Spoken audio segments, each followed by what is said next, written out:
Very warm welcome to migrant labor, the invisible backbone of European agriculture, here at the Futurium Berlin and out there on YouTube. My name is Andrea Thilo. I'm absolutely honored to join you in this very, very complex issue. We will have the possibility to address a lot of your questions later this evening. What are we going to talk about?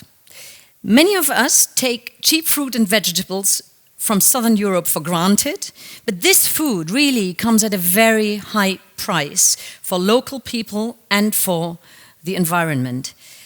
A very large proportion of agricultural workers are migrants. In many cases, they are undocumented, and their living and working conditions are often particularly precarious because of their status.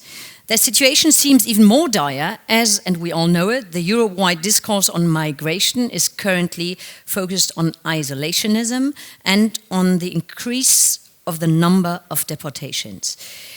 Tonight we are going to discuss the role of migration for European agriculture.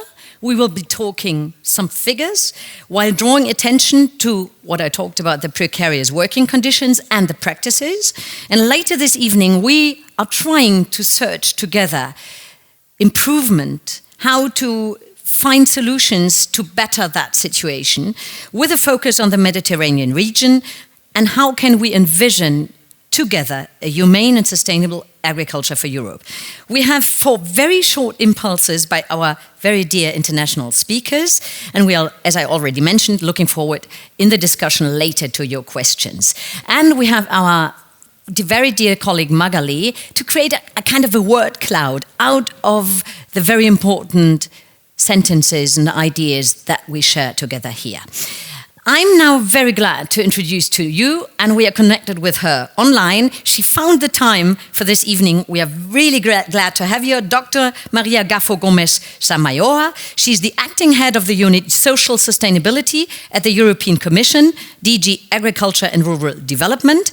Her unit follows social issues in our rural areas, including working conditions, generational renewal, depopulation, equality, immigration, and human rights. And her unit, and that might be a topic also later in the discussion, is not only responsible for local development, but the LEADER program. Now, dear Maria, so good to have you. You have 90 seconds with a kind of an appetizer of the thesis and the ideas you bring to us.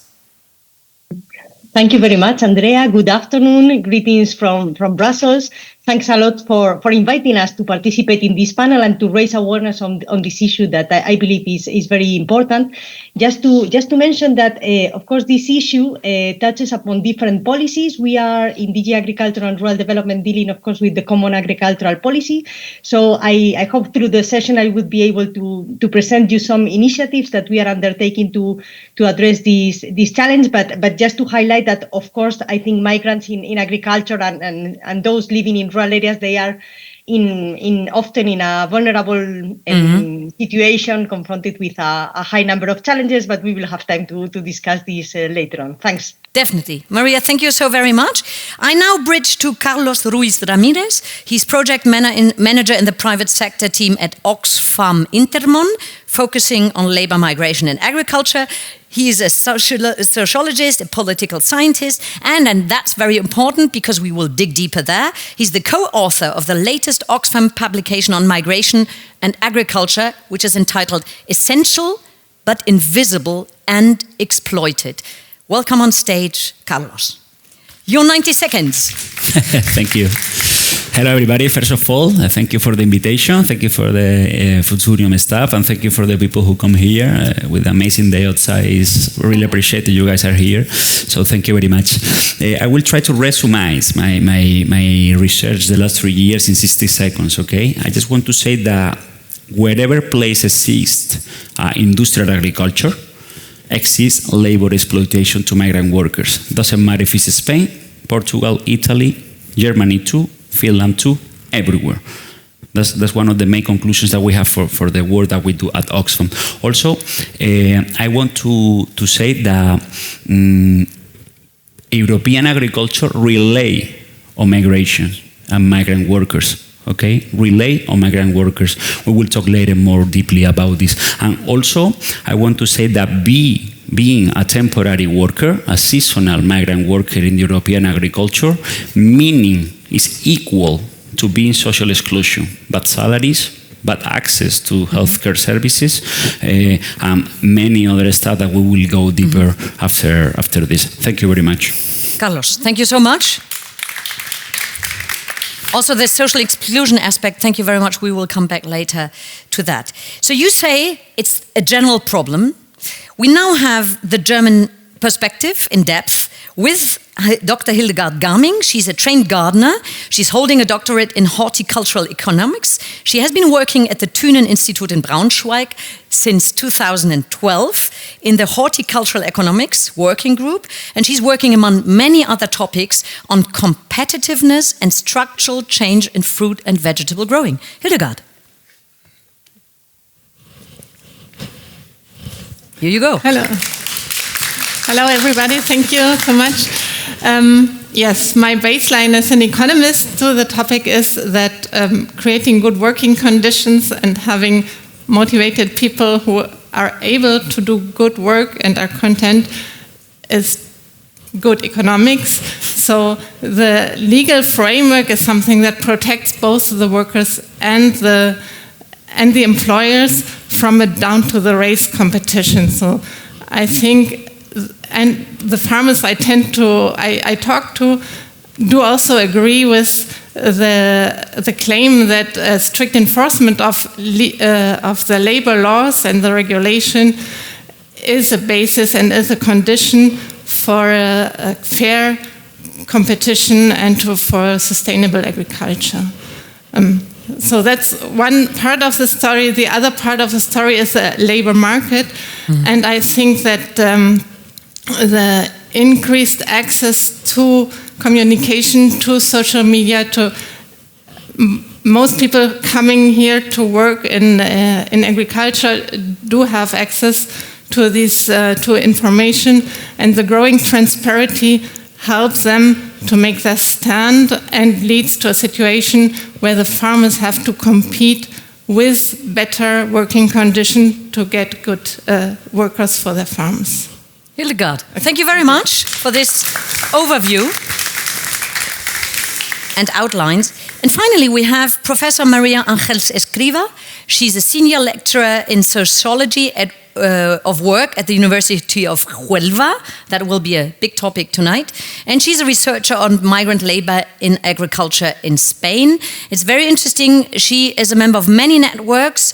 She plays an active role in the IMISCO network on aging migrants, the International Agromic Network on Agriculture and Migration, and the network on migration, gender and development. And gender will also be a topic tonight.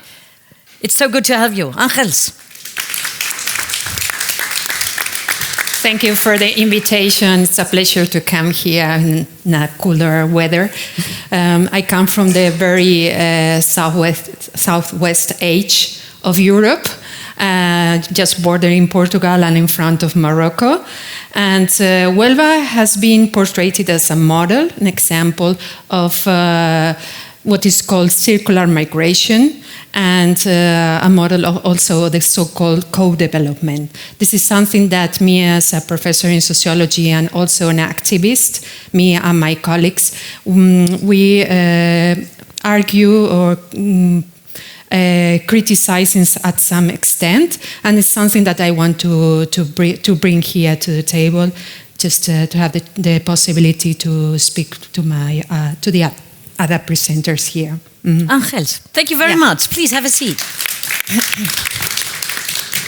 What we thought would be fruitful in this context is to draw the line from talking about the status quo, where are we, talking figures, etc., and then coming to Huelva as a special example, and finally bridging to improvement and big questions of change development.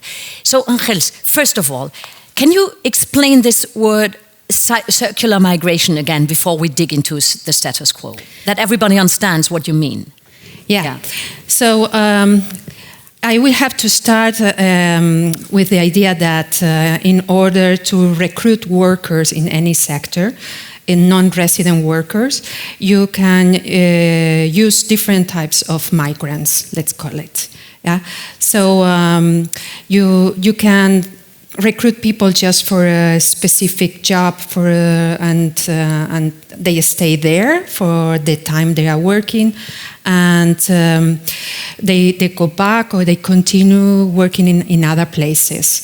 So with the idea of circular migration, we are referring to, it's more an aim than a reality.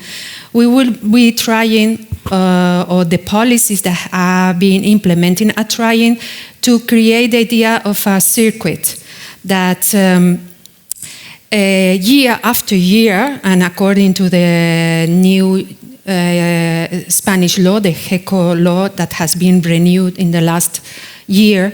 So for 4 years, those migrants are recruited for 4 years, and they have the capacity to stay in the country to work for one employer until in a period from 1 month to 9 months, and they have to go back to the country and return the year afterwards. So what's supposed to be an actual system, it's try to be regulated by a legal framework that gives at least a security for 4 years that those workers will have a post, a job when they come back the year afterwards in the same sector for the same employer. Okay, we collect more facts, let's say, to get an image of the general situation. And this is my first question now to Maria and Carlos. Maybe Carlos, you start, and then Maria, you join. Can you give us, besides this circular migration effect, an idea of the figures we are talking about if we talk about seasonal workers in Europe, about the status quo? What are the conditions? Maybe you start, Carlos, that we get an image of what are we talking about. Sure. Thank you for the question. As we were saying, I think we were talking already about it, the condition of these migrant workers are usually bad. Well, of course, we are talking in general. There are farms that the workers are in good conditions, they're happy there, stuff like that. But in general, the conditions are not the best. How we know this? How we reach to the idea? This is, if you go to every country in Europe, usually the less beautiful job, let's say, usually is the agricultural sector. Why? It's so hard, extremely hard. The conditions are not good, the salaries are bad, you have to work or early in the morning or late in the night, usually a lot of hours, and it's so hard, physically it's so demanding too. So the sector is like this, but Europe need this kind of profile in agriculture. Why? Europe need to be competitive against other countries outside the European Union. Europe need that. So in the sense that if you are paying a low salary, you're giving them low conditions, living conditions, etc., etc. Water scarcity, for example, is that a topic? We just see it here in the image. Water scarcity, that people have to organize their own water, electricity, etc. Yeah, exactly. This kind of condition. Usually, they live outside. They don't live in the cities. Inside the cities, they live outside. They have lack of access of everything that we understand that is normal. That brings you to the idea of or the term social exclusion. Yeah, exactly.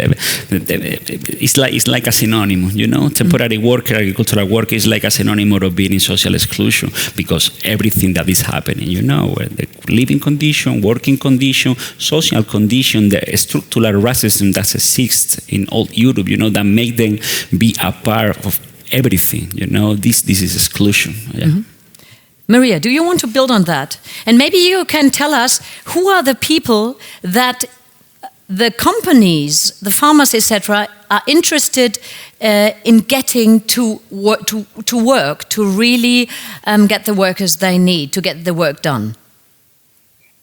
It is not an easy answer because also when we speak about the terminology, here, for example, the event it's called migrant labor. But I think you focus especially on migrants from outside of the European Union. While in the seasonal workers, you have both people coming from outside of the European Union and nationals from some countries of the European Union. So this is the first difficulty to agree on the language, to use it in the right way in order to have good information. We are looking really to have good information, but then there is the second challenge is on the seasonal component. So the data that we are using, in the case of the Common Agricultural Policy, they provide it to us directly, but there are some areas, like, for example, this one, which is really the member states who are providing us the data. And we had a discussion with them, and the fact that this seasonality is adding complexity. So it's very difficult to have good data. We have finalized a study about the working conditions in agriculture that is going to be released very soon. I can provide you the information when it will be available. And we try to get better information, but I think still we need more data if we want to better act. We already have talked about the difficulty to get the right data. I want to share a graph with you all, and maybe whoever wants... Hildegard, you want to jump in first? I do have Please. a question, because I'm a bit confused about seasonal labor being per se socially excluded, exploited, and in bad conditions. We do have a big sector of people coming every year. They come voluntarily to work on German farms, so not everyone picking strawberries is a excluded person and exploited. So, and I really ask, how do you come to the conclusion that that's the basic and the general condition? Yeah. I would really contest this part. Perfect. Yeah, I mean, this is a very good question. Of course, as I said before, I'm talking in general. No, that's not meaning all the time all the farmers are exploiting the workers, situation like that. But I will respond this question with a little detail. When I do field works every year, I go to the fields. I talk with the workers. Mainly in Huelva, but we research about other places too.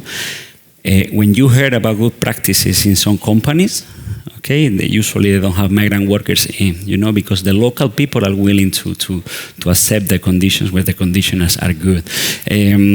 It's based on research. We did a report last year based in more than 300 academic articles and more than 100 social articles, from international organizations, stuff like that. The conclusions are that the workers are in social exclusion. Angels, can I bring you into the game related to that question? Are the people who are resident workers doing a different work than many people, for example, who are so-called irregular workers or migrants coming from non-European states, Morocco or wherever? First of all, seasonal, irregular, and resident are three different things. I'm talking about seasonal work. I'm talking about collecting strawberries, for example. So, Angels, can you explain that? Yeah, of course, there are scales. There is a hierarchy of positions and situations from which you start. I mean, if you are a resident, no matter what your background is, if you're a native or migrant background, you have more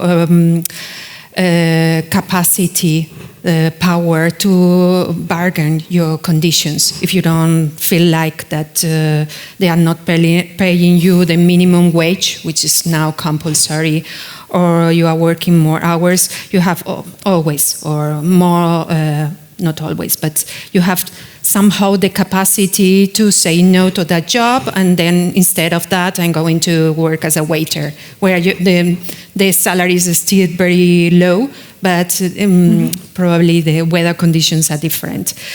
Now, whereas if you come from another country, from Eastern Europe, we know that they come with arranged prices. Mm-hmm. So because there are like groups of organized groups that bring people to work in the farms for lower prices than the locals. So the irregularity is there all the time because nobody's complaining, nobody, I can say that, fully with the law, with what the labor law says. So what differs one group from the other is the capacity of moving out of that, of deciding what to do. I was referring to the group of migrants who come through the HECO program, because although this is a very formal legal system of recruitment, the condition of captivity in which those mainly women live made them very vulnerable. They are so vulnerable that they have to basically accept the conditions that they find when they arrive there. Do they have to?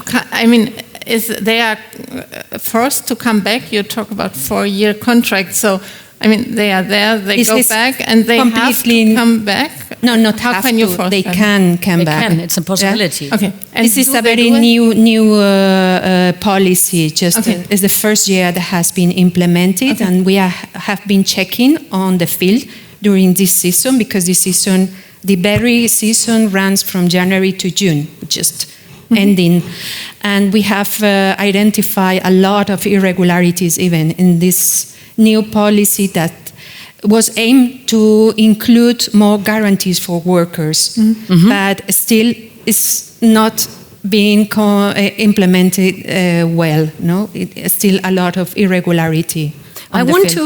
We have a graph for you. I want to share the graph with you and explain it, and then I want to come back to Maria to ask why it's so difficult to control that and to really bring this law to life you are talking about.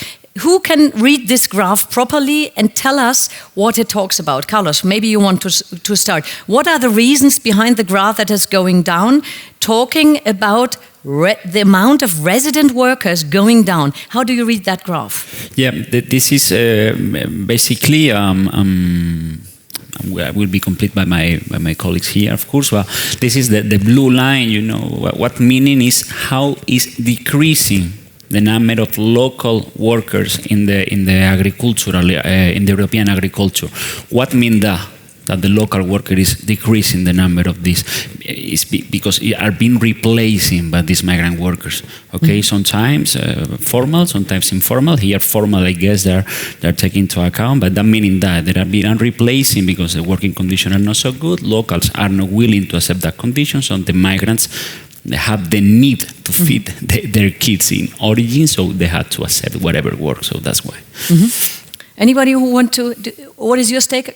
Or your take on this graph? I read it's a graph which shows that the number of people employed in agriculture has been declining from 2008 to 2021.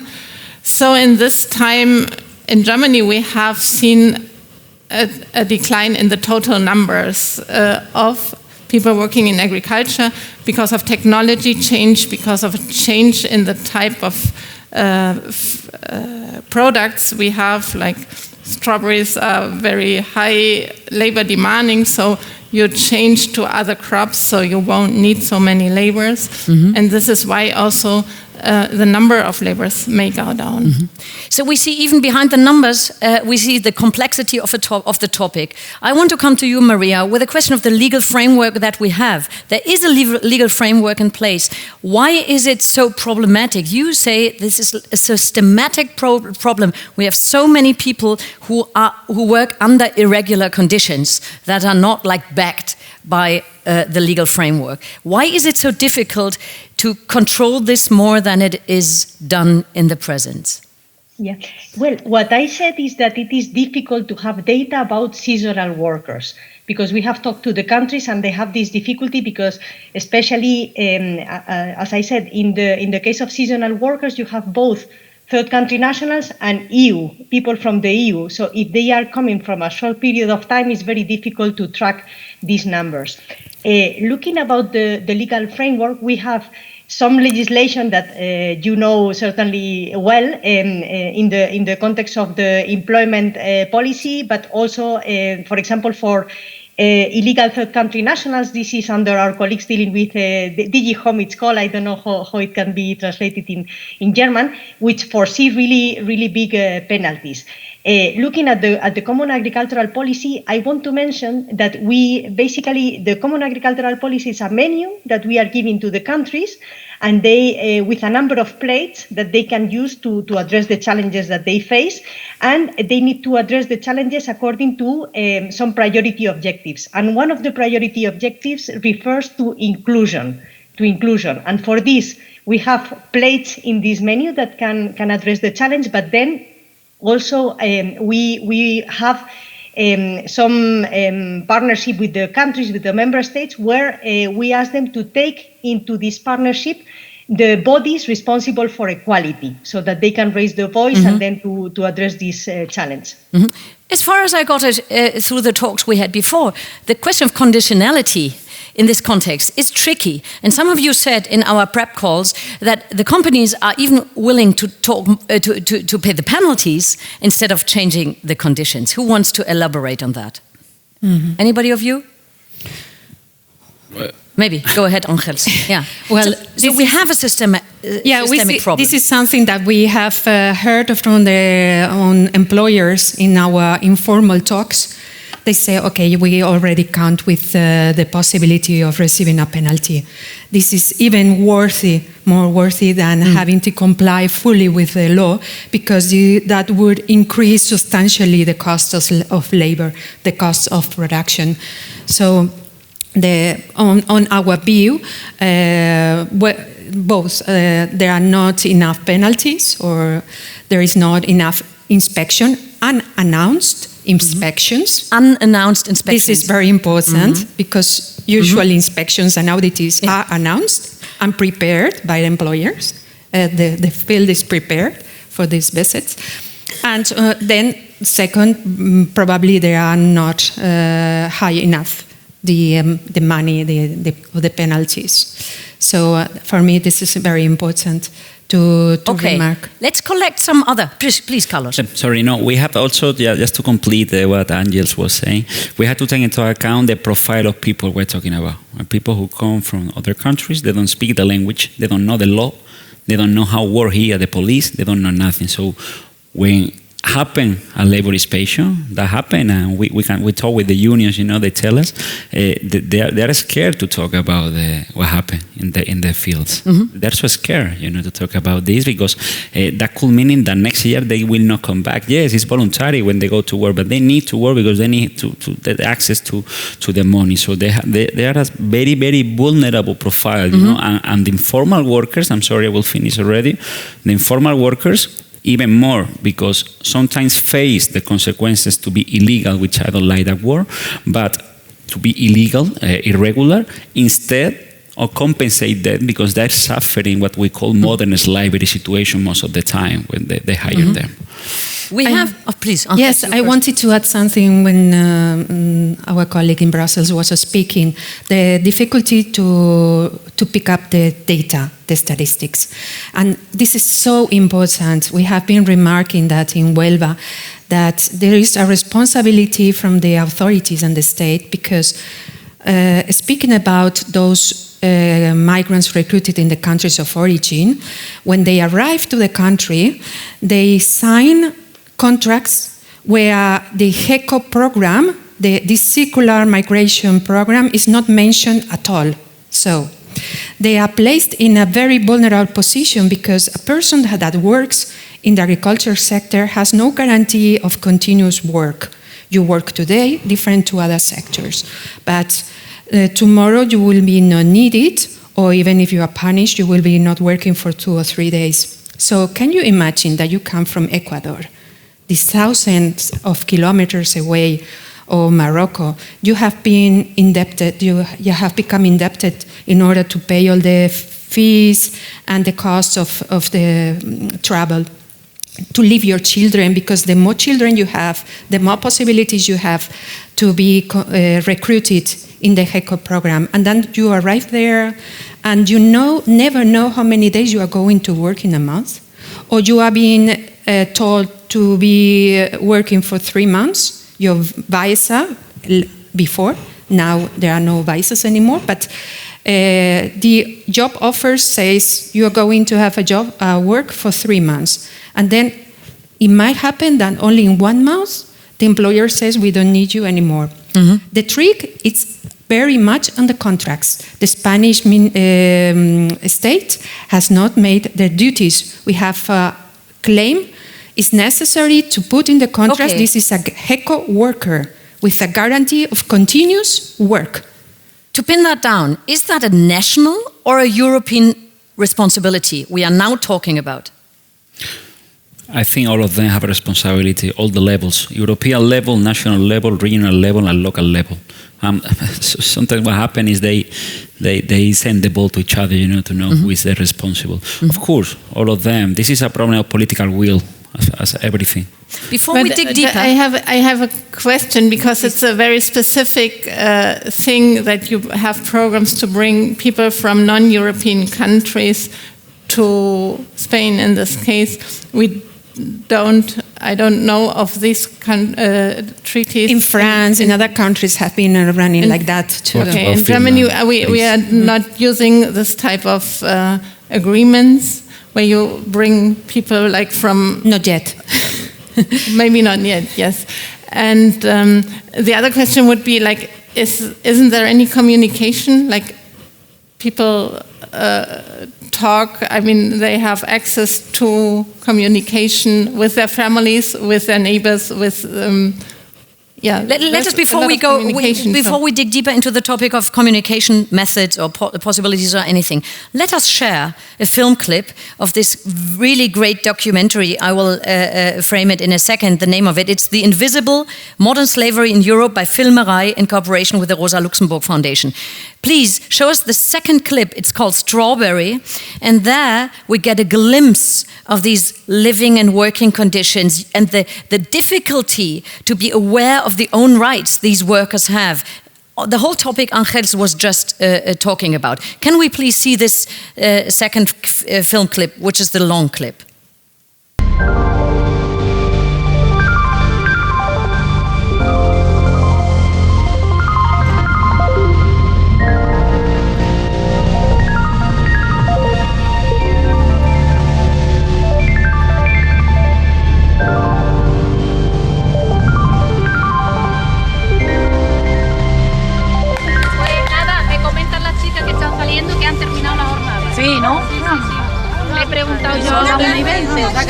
وحنا نجلسوا علاش حنا نجلسوا ما نجلسوش هادو الاقدميه ديالهم ماليات 15 عام واش ما تخسرهمش كيف ما تخسرهمش هادو مالين اللورا راه مشات بالي اما في المغرب سنيتو كونطرا سنينا حنا لا ماشي عربيه كاتالونيا ما عربيه حنا ما تنسنيو حنا اللي عطاونا عليها han firmado otro contrato o lo firmaron aquí en español اللي جيتونا الشركه عطاوكم كونطرا اخرى سنيتو لا عطاونا سنيناها ما عطاوهاش لينا خاصهم في المغرب وحده وسنينا هنا sí han firmado en Marruecos un contrato que está en español y cuando llegaron aquí firmaron otro que no se lo dieron no saben lo que han firmado no saben ni lo que han firmado وما عطاوهاش لينا وما عطاوناش كونطرا han pedido el contrato y se negaron a dárselo.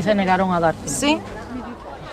ملي شي وحده فيكم كتمرض كيفاش كدير باش كتمشي عند الطبيب واش كتمشي لراسها انا معانا مرضت مسكينه مرضت جاها هيموغاجي وبقات شحال درت لها على البصله باش حصلت باش خرج من هذاك قال لها سيري جيبي طراخيطه قال لها سيري جيبي طراخيطه هو ما خلوناش وحده جاتها هيموغاجي 3 ايام وهي ناعسه ملي قلنا لها زعما شي حد يهزها قال لك لا خاصكم تجيبوا شي ما لقيتش الدواء ما لقيت والو me comenta la chica que te ha enseñado que tiene aquí un barrillo que tenía por lo visto tenía قال لها سيري جيبي طراخيطه باش تدوز y se fue al médico el médico no la quiso recibir porque no tiene tarjeta sanitaria y le dijo que vaya a la empresa que pida un papel y aquí como no se la quisieron dar ella estaba curándose sola, echándose cebolla, lo que me comenta ella, para poder sacar lo que tiene. Entonces no le dan ningún tipo de documento ni tarjeta sanitaria.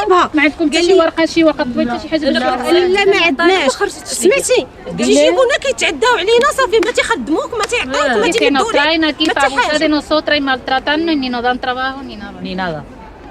Pues dile que nosotras ya hemos hablado, vamos a hablar con la jefa, ¿vale? Que supuestamente nos ha asegurado que les va a dar trabajo y que se va a solucionar todo y que va a cumplir con sus derechos. So we see Thanks very much for that we are able to use these film clips. That we see the complexity of the situation, the big challenges, and so little has changed. Some of these women have been there for years. We already. Why has so little changed? Well, you mean in the Huelva case in general? This is we already dig to Huelva, and we will come because this is just a symbol for what is going on in Europe, and we are the consumers at the other side of the end.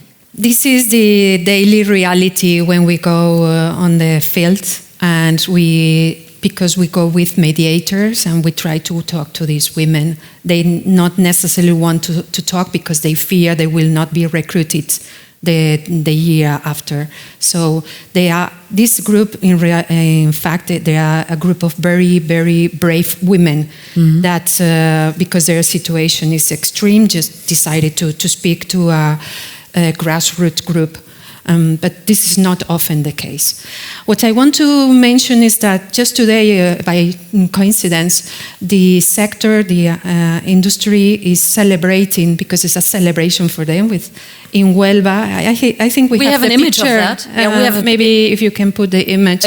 A poster. A poster. Just today, in fact, instead of being here, I'm pleased to be in Berlin. And I think this is my role now to talk to this broader audience. But in fact, I should be in that event that is happening in Huelva. It happened this morning, where the industry, with the alliances of all the other actors in the society, including the university, the academia, the authorities, even some trade unions and other actors, just make what we call a greenwashing. They say nothing is happening, everything is fine. What you talk about is just single isolated cases. And here there is a question of other countries wanting to compete with us. There are like dark interests in our speeches, in our reasoning. So there are lots of economic and political interest in state. The agricultural lobbying, I understand, in Europe is very strong. And there is also the question of the food sovereignty. You need to keep on the agriculture working. You need to have food. And you have to keep the costs down as much as possible. Yeah. Maybe the specialist, the expert here can give us some light. But this is the case, and just maybe knotting it together, and this is a question to you three. We as consumers, we want low cost. Affordable food is a human right. So we want that, and we need that, also in the future. Secondly, we as consumers decide what we eat, but we have systemic problems here that have to be changed. So little has changed yet. So what are your thoughts on that? Why and what can be done? Hildegard, Carlos, Maria. She's also great. Maria, maybe you first. Okay, I can start first. In looking at what Carlos said before, I think it is important to see what can be done at the different levels, not to pass the ball to the other level, but to see how we can work together. Because in Brussels, what do? We do the legislation, but then it is implemented in the countries, and the controls are done in the countries. On the legislation, I want to refer to one tool that we have introduced in the new CAP, which I believe it's just a first step, but I think in the right direction. It is called the social conditionality. And basically, it is a link of the Common Agricultural Policy payments to the respect of some legislation in the sectors of working contracts and occupational health and safety. And Andrea, you mentioned that the employees they prefer to pay the penalties, etc. On the social conditionality, it's impossible that anybody can say now that it doesn't work, because it is too recent. In principle, countries are requested to implement it as from this year, 2025.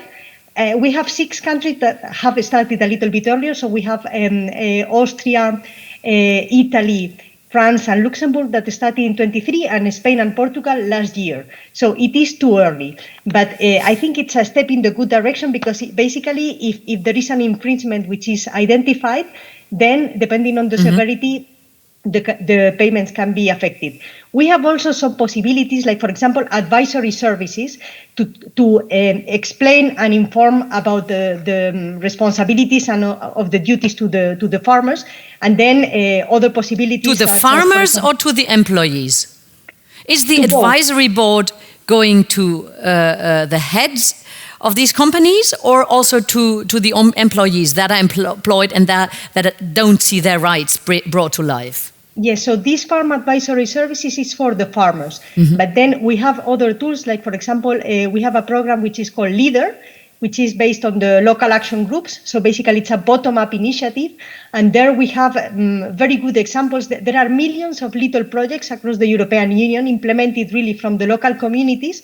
And we have many which are really working to improve the situation of migrants, integrate with the locals, etc. So on this, I can share, if you want, after the discussion, some links, because I think it is worth to look at many of these projects. Thank you very much, Maria. Carlos. Yeah. No, just to jump in the conversation. As Oxfam, we're happy steps are being done.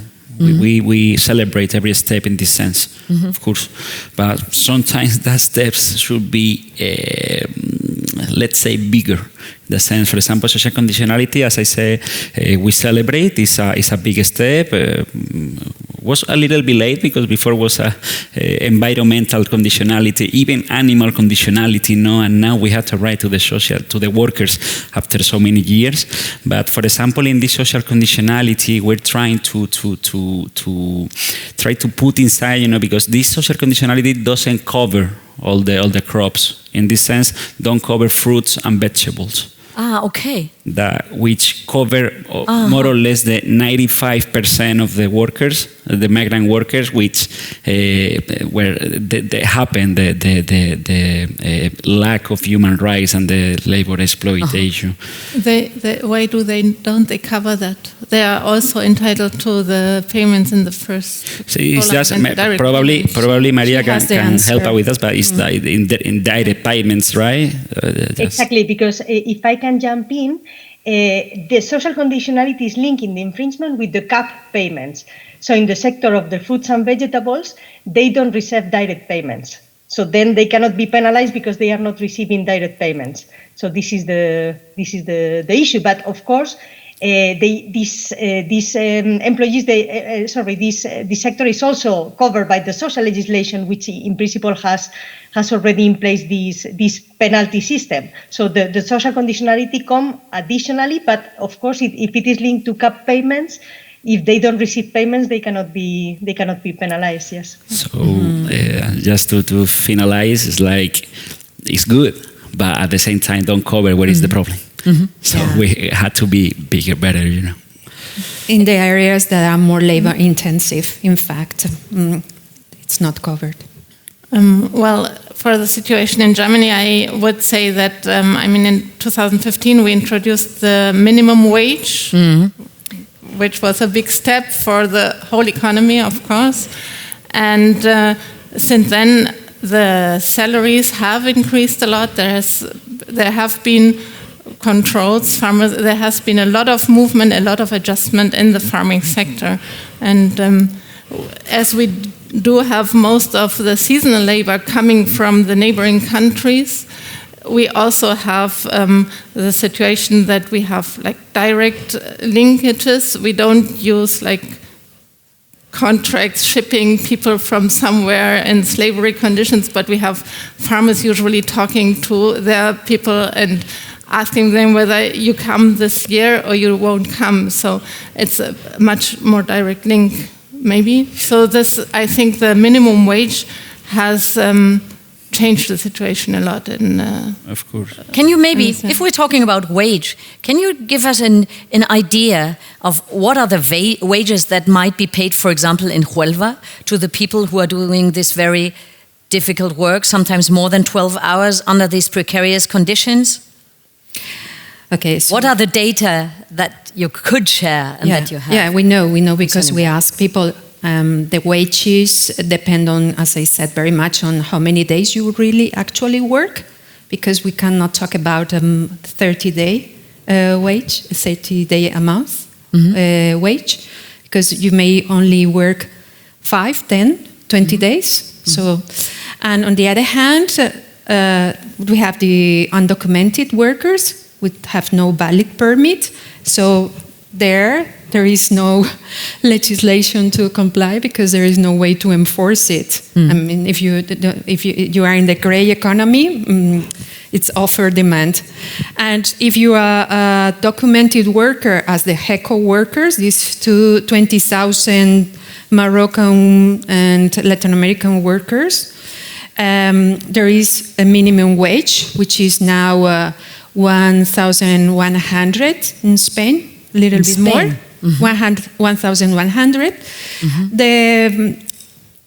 which is quite well, because in the last 5 years there has been an increase of 30% in the minimum wage. Has been a substantial change in Spain for what was the level of the minimum wage. The problem is that there are so many ways to circumvent it.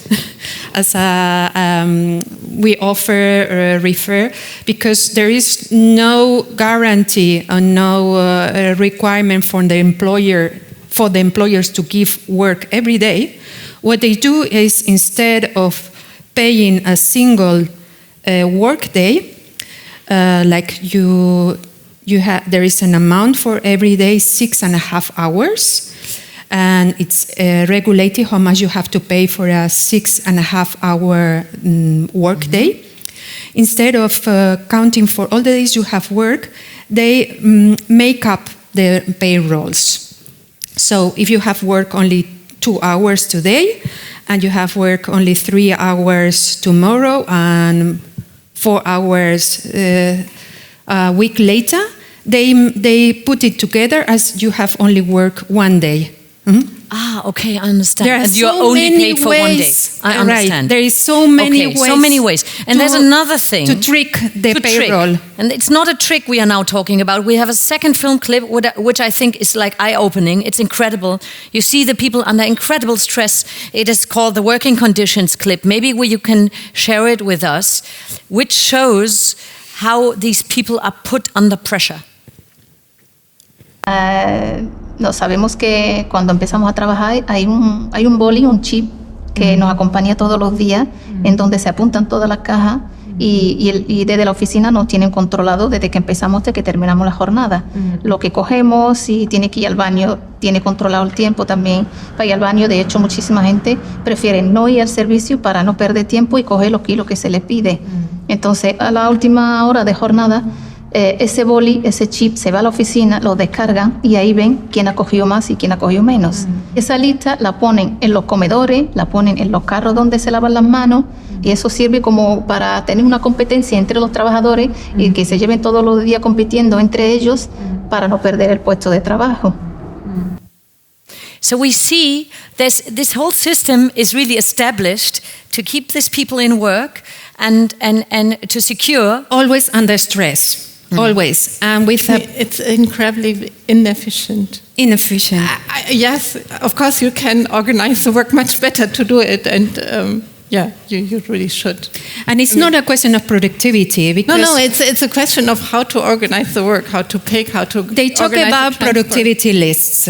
You have all your employees and you rank them according to their productivity. I think that happens in every sector or in many sectors.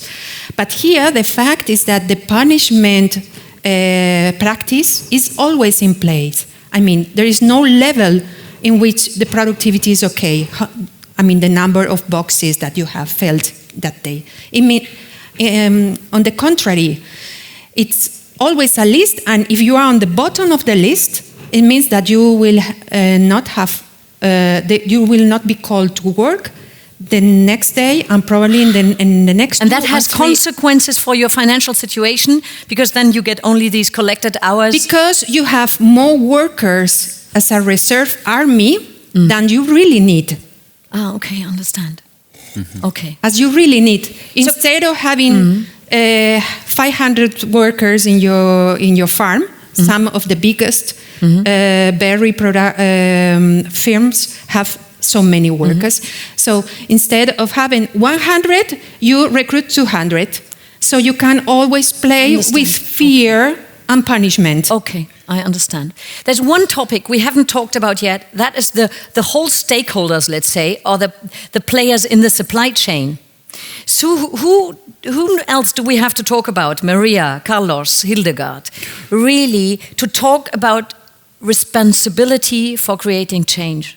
Yeah. And then I'm very happy to drop your questions into the discussion. Take them. Yeah, I think in the whole value chain, let's say the supply chains, no, since the strawberry, for example, is growing in Morocco and sold in the UK, or the strawberries growing in Huelva and sold in Germany, there are plenty number of actors involved in everything, not just the farmer, not just the worker. It's also supermarket, also us as consumers. Providers, etc., etc. I think all of them have, let's say, responsibilities on this.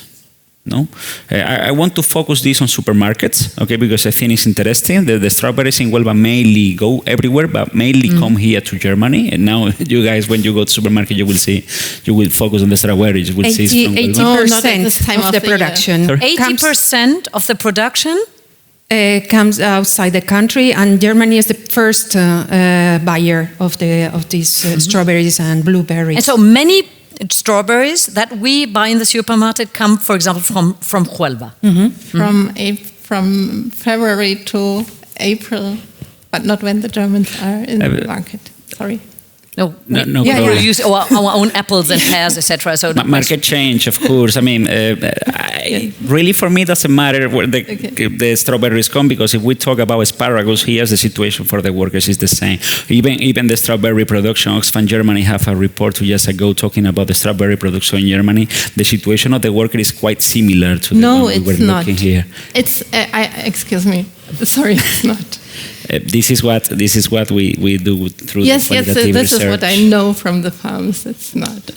I mean, okay, we can have that discussion. I'm a bit surprised. It's incredibly inefficient way of organizing the work on the farms. You cannot find that on a farm of an educated farmer to organize the work.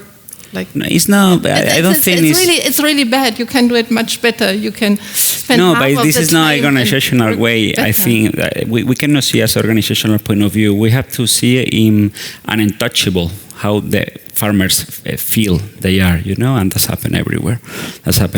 Not just because the German farmers don't organize better than the Spanish one. I'm pretty sure they organize in the same way. This is nothing certain. Now, even the most extreme condition that we checked in the report that we did last year was in Sweden, for example. It's not about south, it's not about north, it's not about in the middle. So. But coming back to the supermarket questions, do you see the supermarkets still as a big part of the problem, or also a part, that's a question to all of you, maybe also to Maria, systematically, as part of the solution and of the change? Maria? Yes, thanks a lot, Andrea. And also, I think, linking to your question before about the responsibility, on who is the responsibility, but starting with the question that you raised now, on the supermarkets, of course, they are also part of the answer and of the solution. And it is true that sometimes this pressure on the prices finally impacts also on the value chain. So we put forward already some years ago, but now we are trying to improve it, one initiative which is called is legislation on unfair trading practices. So basically is identifying practices that should be forbidden. Because, for example, if a supermarket, which is normally a big player, and that is buying from farmers, which very often are small players, and then they cancel the contract in the last minute, of course, this has an impact and puts pressure on them. So we try to now improve and to extend the list of these unfair trading practices. I think it is important. But then on the responsibility, I think it is the responsibility for all of us at European level, at national level, and stakeholders at European level. So I come today and I try to explain what we are doing.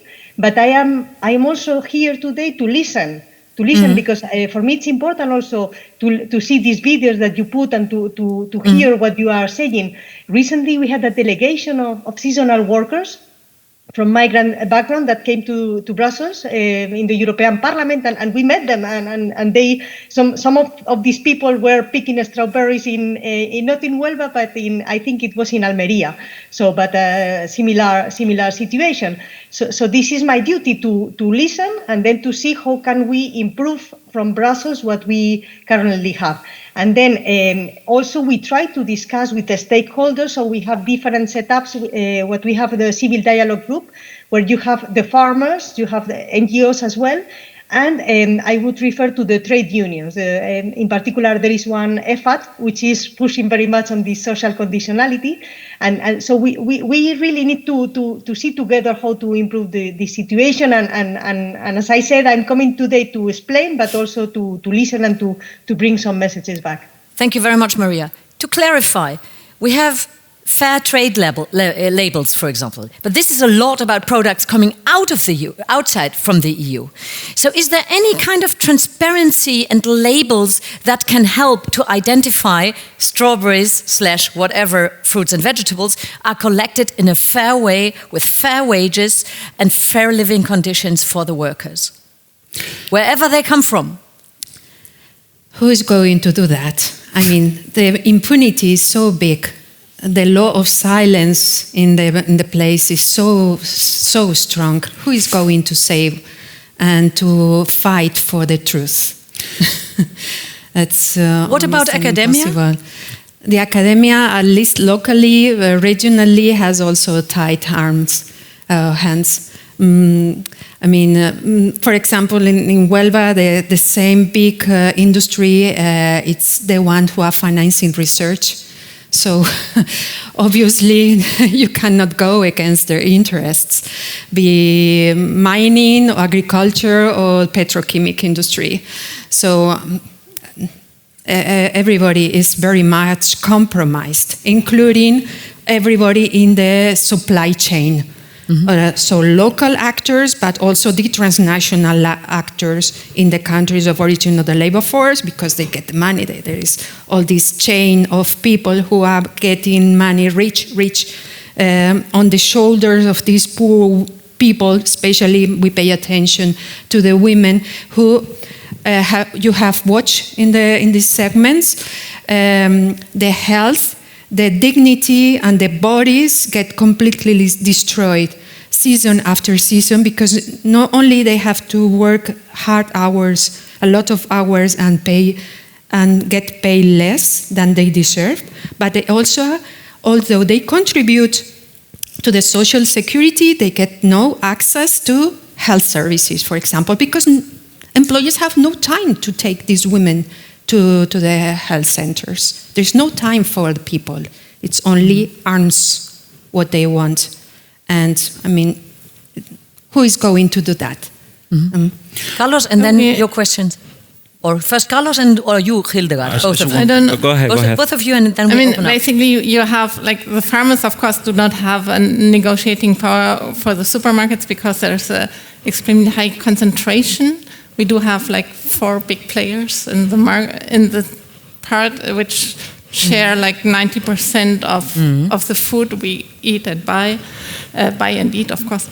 And the farmers, there are producer organizations. I understand that in Spain, there are like a higher degree of organization, that most of the farmers are in those producer organizations which could have a bargaining power.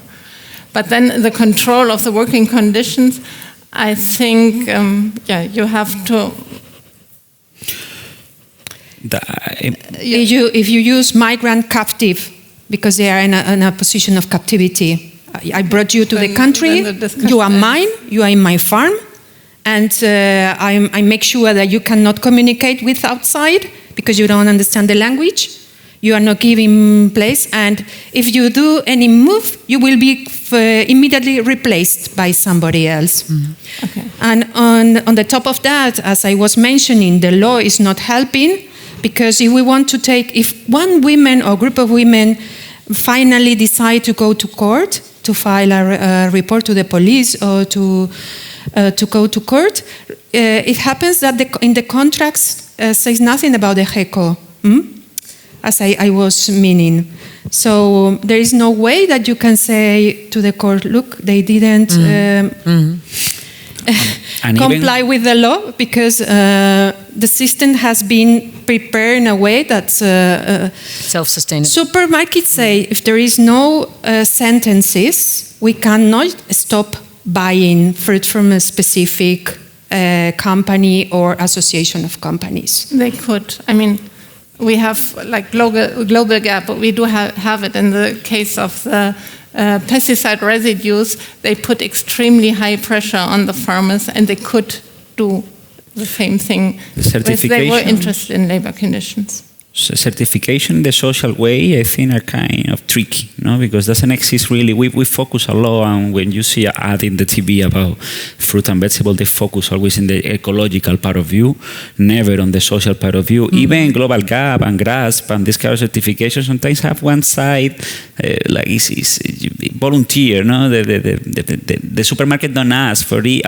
Also, the way they rate this is internal audits, sometimes these ones are not so good neither because they say, we are going Sunday, everybody's ready to have the audit, so I don't trust them a lot. I want to talk about one law, taking advantage that we are in Germany now, the due diligence directive, no? Which is a European level, but also a national level in Germany at the moment. To the one who don't know what about due diligence is, this directive. Maybe you can explain. Yeah, that's why. Please. It's like let's summarize. Let's make it easy.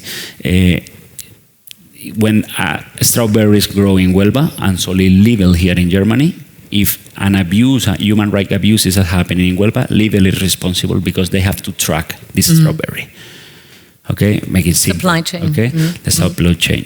That I have to take into account what is happening, what's going on. Germany in 2023, if I'm not wrong, 2024, 2023, I think, they decide to implement this before Europe say you have to do this because right now it's arriving this directive at European level, and Germany was the first one. Very good, guys, to implement this law. No, what's going on right now? This law, they're trying to dynamite this law right now. The resistances of the lobbies, agricultural lobbies, the companies are so big, extremely big. And just for example, because taking advantage that we're here too in Germany, Lidl, for example, made that human rights impact assessment. Lidl, you just said. Lidl make a human rights impact assessment, which means they went to Huelva to research what's going on in the strawberry sector there. We help them in that. Yes. So this is the university. This is no social greenwashing. No, they. Let's finish to decide. Okay. They went there. They make the research and they make a very good report explaining what we are talking here.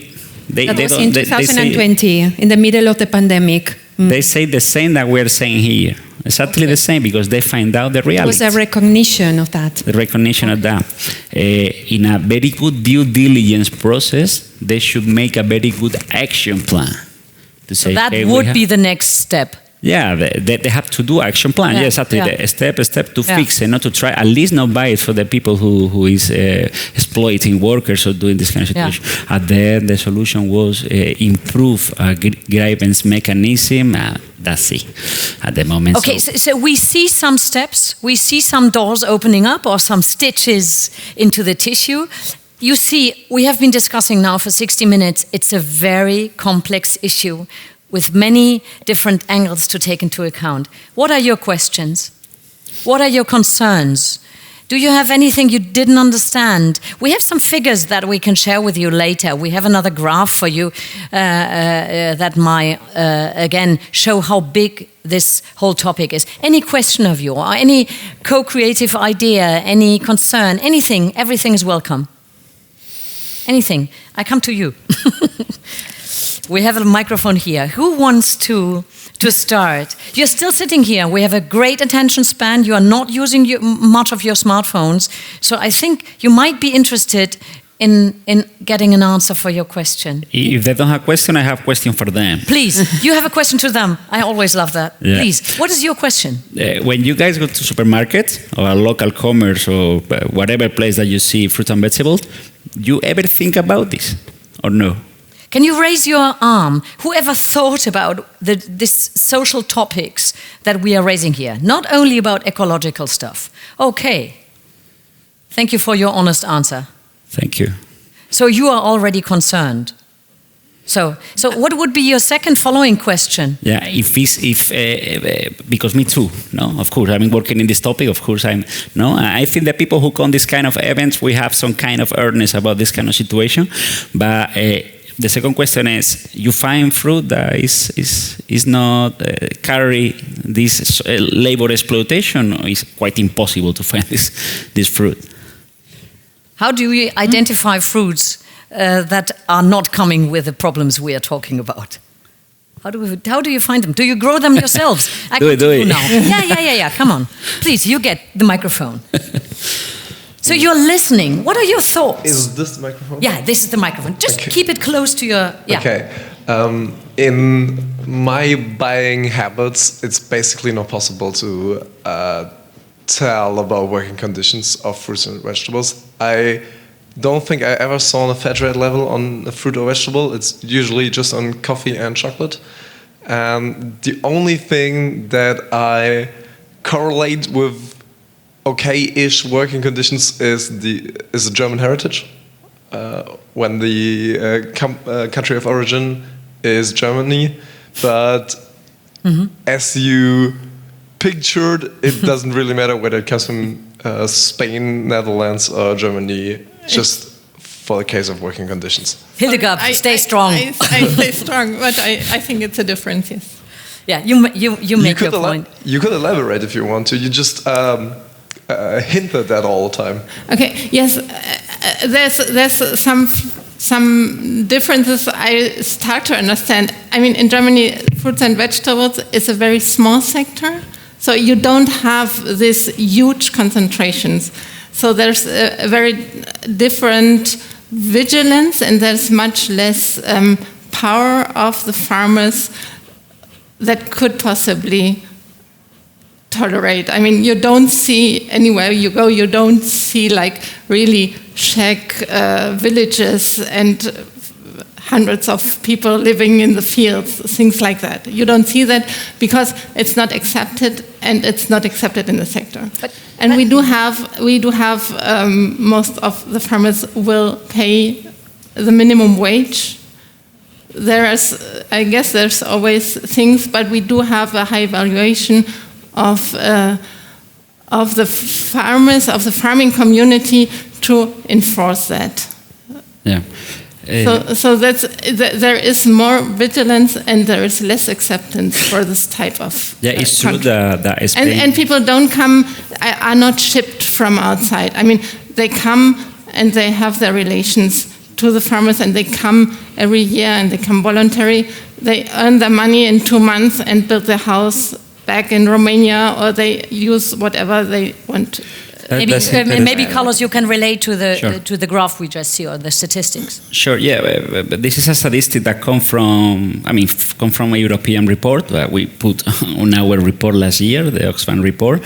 This is more or less the amount of migrant workers that are working in the European agriculture. They say it's about 2,500,000, which I would like to say, and we put in the report, that it's not a real number. Okay? Why not? Because there are the methodology to count how many workers are per country is different between them.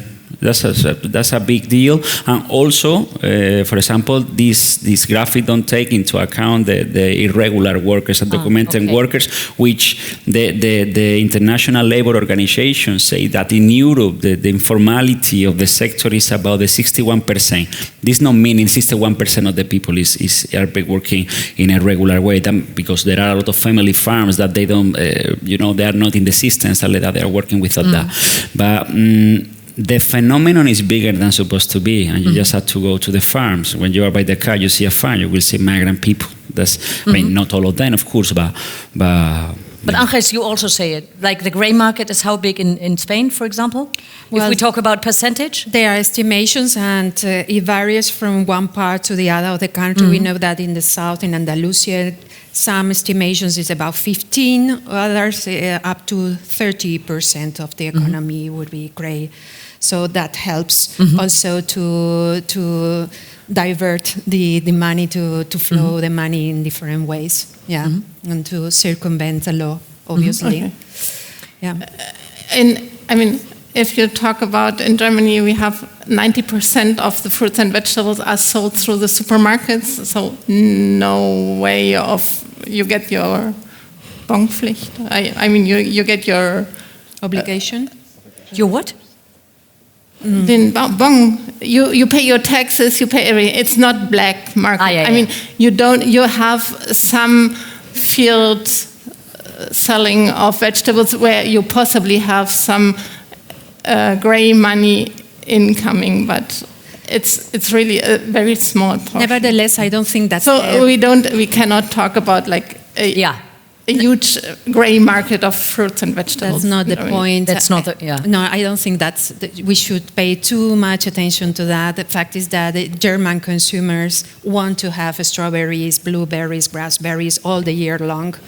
And this is impossible. This is contradictory and against natural laws and also social order. I agree. So we come back to the role of the consumer, and that will be my final question. What can we do? But as we are here in this space, any other question from you or a perspective? Or you have got the microphone, please. The lady behind you and the man in the second row, and then her. You also have a microphone. We start with you.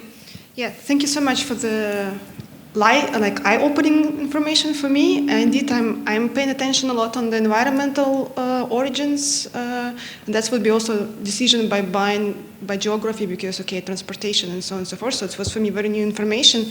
But now I'm asking myself, case of strawberry, blueberry, and everything what comes from Spain, where we should put pressure? Germany as the German consumers, or Spain? It has to provide this legal framework, because I also find, it's in Spain, why it's even allowed to export if this is the condition of the farms.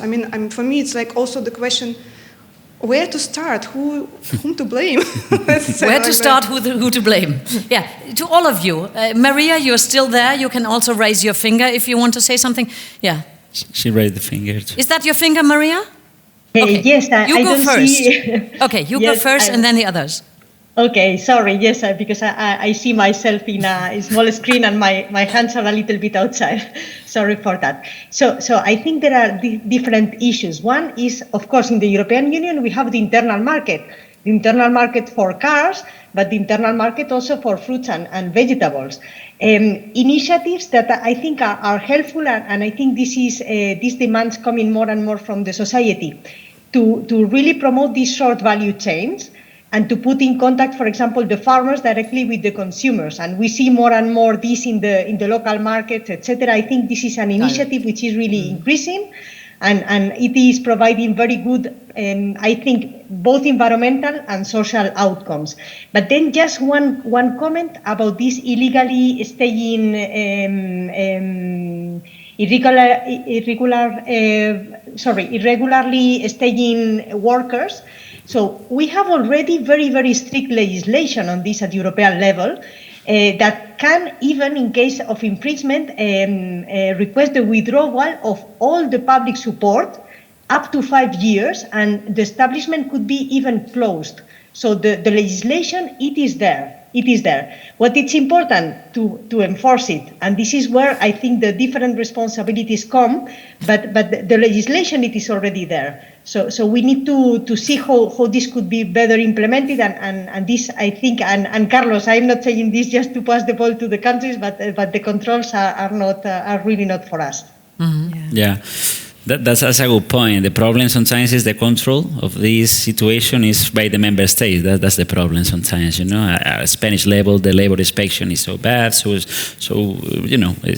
bad in general. Me to respond to her is a very good question, and I wake up every day with a question in my mind too. Even if I'm working in this topic, I think we had to see it in a more general level. Of course, Spain had the following this. Of course, the municipality of Huelva municipalities had the following this. The farmers too, but supermarkets too. Here too. At the end of that change is us as consumers and also supermarkets. They control at the end the prices. They push the farmers for the prices. Which I don't believe so much that idea. If you push the farmer for the prices, that's why the farmer pay less to the workers. Yes. Because I had to think if they pay double, the supermarket pay double to the farmer, they will pay double to the workers. I don't think so. But we have to push all of them. Yeah. Can I add to this? Can I respond to this or?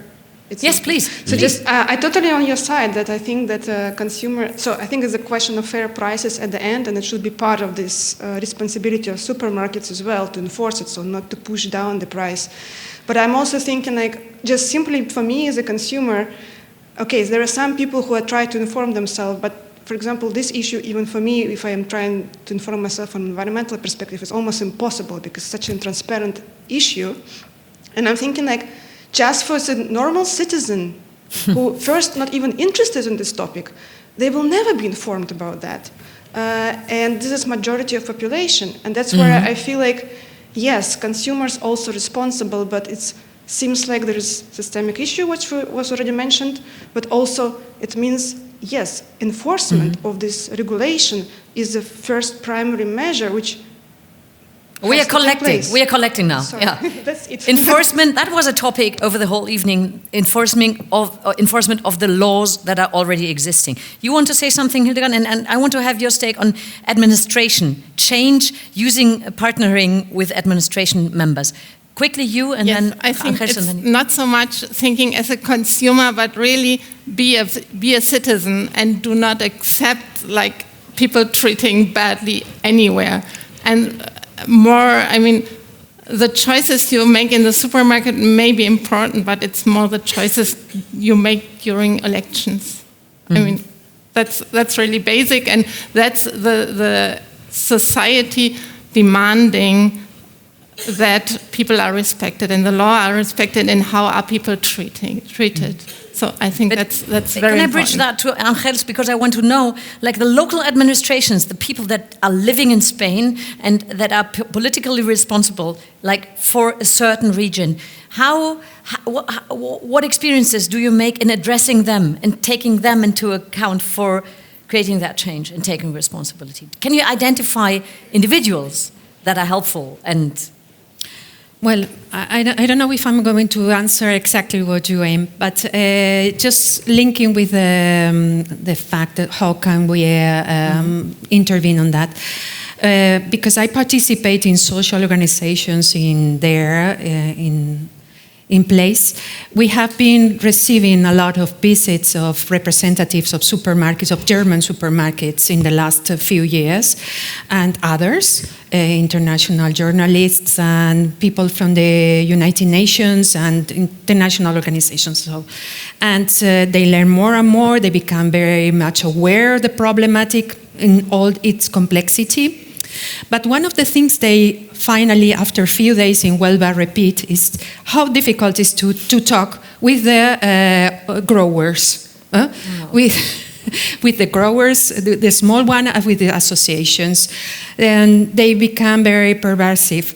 So they don't want to face, they deny completely this reality. They say, as I was meaning before, this is all, everything is false. It's only single cases. That's not true. There is an aim to make the sector fail, and so.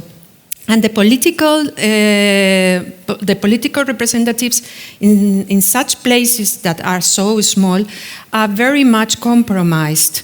The policy forces as well, the judicial people as well. So it's very difficult because everybody understands this is a very important resource of money for the region. Sure. So if you touch this and you acknowledge that this is happening, so it will destroy the economy of the region. It's a big fear also. So, and as I said, the supermarket representatives themselves, they told us it was impossible to talk with the growers.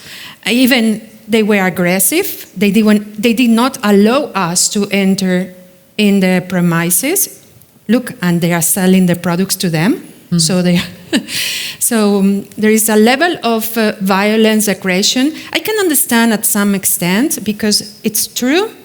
There is here a confrontation between the distribution and the providers with relation to prices. A continuous confrontation. The producers receive too low prices for the products. And on the other hand, as you know, because we have been seeing that in many strikes in Europe, the farmers complain of the bureaucracy. All these new laws, at the end for them, mean more paperwork. They have to fill down more and more things that results in reality in nothing. That's another panel. But you have to confirm with the paperwork. You have to do it. So it's a sector that survives because of the exploitation of others. These are the victims, finally, this final level of people who are the victims of all others, including co-nationals as well. There is exploitation among migrants as well. The exploitation can be traced in all the scale, in all the hierarchy. We have almost 10 minutes more to go. You had a question? You have a microphone, and then we go back to the right side. Is it on? Yes, it is. Please. I just would like to thank you for your input and line out that I've been traveling to Denmark, finding slaves from Romania, very hidden. Nobody will have an interest in them. And same thing last month in Costa Rica, where all the agricultural work is done by people from Nicaragua. And so these are dimensions that I would not want to have, to be. So as a customer, I would be very happy to have some more information about where my food comes from. It's the same that I would like to know where my clothes come from, my car comes from. And I don't know if this is a luxury problem in a rich world, in a rich country. So we had on stage these two different views by different places where people are active. The wish for transparency seems to be big also in this room. Yeah, we have I was ashamed when I first read about slavery-free chocolate and took this for a marketing trick. But the deeper I know background information, the more I feel ashamed about being victimized by the money I invest in daily food. Or I victimize others. Unknowing and conscienceless. Thank you very much. I don't take it as a question, I rather take it as a wish. And we are collecting further thoughts or questions or anything like that. Thank you. We go back to the right side. We have this wonderful Wolf micro. How do you throw microphone? I don't know. Hello. Please, please. Just question. Can I formulate my phrase or like my sentence in Spanish? Does it work? Yes, or should I do it in English? We have Spanish speakers Okay, here. perfecto. Voy a ver que si la máquina funciona, porque mi español tiene un acento alemán. Básicamente la idea, porque quiero formular lo que estoy pensando en español, porque básicamente solamente tengo conocimiento en esta lengua, es como terminología muy específica que tenga que ver con eso, ¿no? Me agradezco mucho que estamos aquí, que estamos hablando de este tema, que me parece muy importante. La primera cosa que me parece una pena que estamos hablando sobre básicamente estas personas, ¿no? No tenemos nadie aquí en la mesa que básicamente está involucrado, que está viviendo esta vida cada día, que está por ahí en el campo, en el manipulado, sino que básicamente estamos hablando sobre estas personas, ¿no? O sea, hablamos de comida, pero hablamos de seres humanos. Al fin y al cabo es básicamente eso lo que me frustra mucho. Otra cosa que me frustra mucho es que si estamos haciendo, no sé, como un eufemismo, diciendo que nosotros estamos recopilando informaciones y datos y todavía nos faltan estos datos porque necesitamos estadísticas, aunque desde hace mucho tiempo estamos recopilando estas cosas. Entiendo que desde el punto de vista académico se tiene que continuar recopilando datos, ¿no? Pero yo creo que es bien claro la situación esta como está allí. Así que mi pregunta sería quizás, ¿por qué decimos qué podríamos hacer, sino que por qué no hacemos nada más? Okay, you said, I try to shorten it as far as I understood it. First thing is that you are not complaining, but you ask us, there's nobody who is really a protagonist of what we are talking about on the panel. We have a little short clip. Maybe we show it now. It's the last of the clips. I don't know the key word for it, but it's Ghana. Maybe you can show us a very short clip of one of the male workers that are also working in the fields. Before I leave Ghana, I don't have money.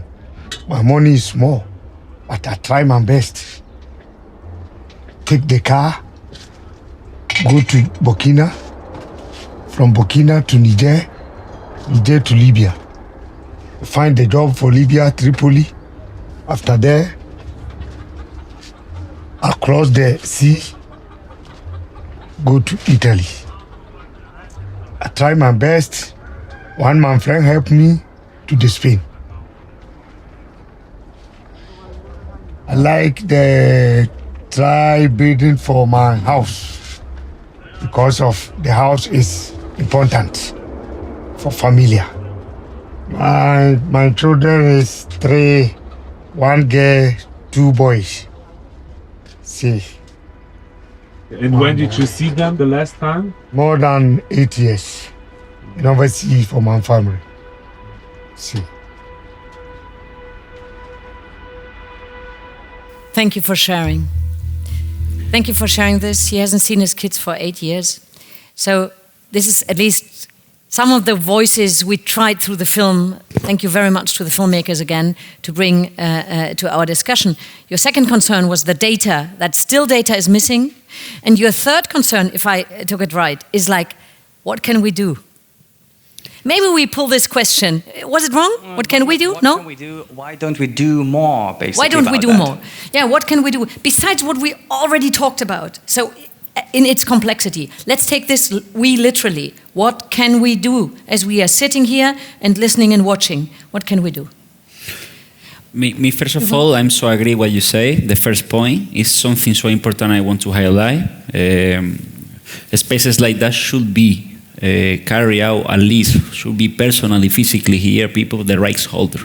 This should happen always. We try at Oxfam always. If no, it's good. I mean, it's so good that we do this kind of stuff, even like that. But it's always the same. White people talking about migrants. No, it's like that. You know, it's always like that. Thank you for that point. And the second point, just to give us home with hope, you know, and not sad. You know, there are 100,000 of people fighting every day in the fields. Migrants organization in Huelva, we have a lot of examples. Fighting every day, taking the phone every hour, 24/7, you know, helping these people. You know, there are organizations, I don't want to make marketing about Oxfam, but we are supporting them, we are working with them, we're highlighting this kind of situation that's happening. So there are ways to do stuff. It's difficult. It's so difficult because this is not something that is everybody know about and stuff like that. But there are a lot of people doing amazing jobs. Even the migrant people doing amazing job for their rights. You know, the important part. But what can we do? Let's take this literal. Maria, Hildegard, Angels, what can we do? Sitting here, listening and being concerned. Maria. Yes. Maybe also in the light of what Carlos just mentioned. I think what we can do is also to see projects and initiatives that are going into the good direction, that are working well, and then to really disseminate and raise awareness about these possibilities. For example, when we met this delegation of people working in the region of Almeria, these seasonal workers, so I had some colleagues working in the European Social Fund that presented some very nice projects trying to improve the housing situation of these workers. I refer to some examples in the LEADER program that it's under the Common Agricultural Policy, where it is the local communities that work together with the migrants. So this could be also one possibility. We have the legislation, but then also we have the good initiatives. So I think it's also good to really explain and disseminate and see how these things can be further encouraged. Hildegard, Angels? Well, there are things you can do as a buyer of food and vegetable. You can support the community-supported agriculture, Solavi in German. I mean, you can Solavi. You can get it has been increasing over the past years very, very much. So there's always more initiatives like that. And then I can just repeat: make the right choices during elections. Don't accept where people are treated badly anywhere. So that's Angels. Well, I will end with the words I started, co-development, which is now a very fashion word that they are using as a policy. Co-development starts not only with recruiting people from non-EU countries and giving them a chance to have a job, but also complying with the law and not treating them as slaves. So, and we can use that money that is being there for development projects also with making sure that proper salaries and conditions are applied. And another policy or practice that should be implemented is to ensure insurances for seasonal workers in the agriculture industry, because the work depends very much on conditions that we cannot control. So similarly to what farmers do, they contract insurances in case the crops are destroyed by the weather conditions and so on. Seasonal workers have to have the guarantee that if they are recruited and come from other countries, they will be paid a minimum or an amount of money as compensation in case they are not given the job that they were promised. Understood. No? Otherwise, they come to the country formally and they become irregular, which is what's happening. In fact, the border between regularity and irregularity is very much blurred because the companies are not complying with the law. So they are converting regular workers in irregular, because if you don't get paid, you cannot go back to your country with no money and with a debt. We see insurances for them. Insurances. I'm very sorry that I'm not wanting to interrupt, but I know you have to leave, Maria. You have other appointments to make. We are very, very happy that you have joined us, listened and talked to us. And I thank you all very, very much for this very complex and I think ongoing discussion that is absolutely essential for how we eat, what we eat, and how we treat people. Thank you very much. Thanks, Big thanks for the great attention span of our audience and for our fantastic tech team trying to manage with film and the team behind who set up this and who is responsible for the topic. Thank you very much. Thanks.